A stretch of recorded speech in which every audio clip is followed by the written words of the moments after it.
Simpanan emas bukanlah jalan pintas untuk jadi kaya. Emas bukan alat pelaburan cepat kaya, tetapi ia adalah alat simpanan nilai jangka panjang. Apabila anda faham cara dan tempoh masa yang sesuai, emas ni boleh memberikan pulangan yang sangat baik. Dalam 20 tahun menunjukkan harga emas naik secara purata 10% setahun. Ia lebih tinggi berbanding inflasi dan lebih stabil berbanding pasaran saham. Jadi, bagaimana strategi untuk untung dalam simpanan emas? Yang pertamanya, tumpuan simpan secara konsisten. Contohnya, 1 gram sebulan melalui akaun Gap.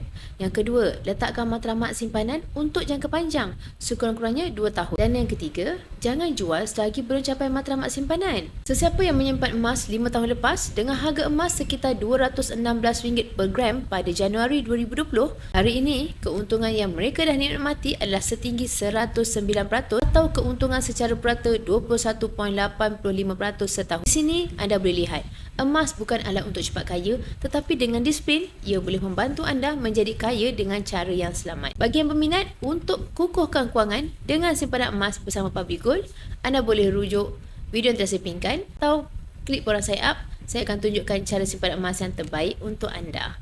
Emas, pasport kekayaan kita semua.